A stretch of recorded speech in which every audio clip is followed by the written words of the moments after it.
अस्सलाम वालेकुम। उम्मीद है सारे दोस्तों आप खैर हफीज़ से होंगे। कल मैंने एक वीडियो लगाई थी और उसमें मैंने बताया था कि एक लड़का है जिसका ताल्लुक कोटली आज़ाद कश्मीर से है और वो दुबई के अंदर फ्रॉड करके बड़ी रकम लेकर यहाँ से वो भागे है।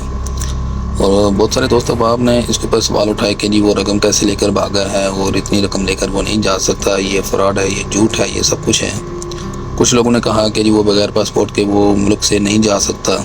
तो सभी के सवालात बिल्कुल ठीक हैं और मैं ये एक्सेप्ट भी करता हूँ, लेकिन हकीकत इसके बरक्स है। हकीकत में ये है कि वो वाकई ही यहाँ से वो इतनी बड़ी रकम लेकर यहाँ से चला गया और उसका प्रूफ भी मेरे पास मौजूद है, क्योंकि मैंने पहले प्रूफ के साथ ये वीडियो लगाई थी और टिकटॉक की जो पॉलिसी है वायलेशन की, उसके तहत वो वीडियो उसने रिमूव कर दी थी और उसने कहा था कि ये हम अलो नहीं करेंगे कि आप किसी की आईडी और किसी की जो पर्सनल जो डिटेल है वो आप एक्सप्लेन कर सकें।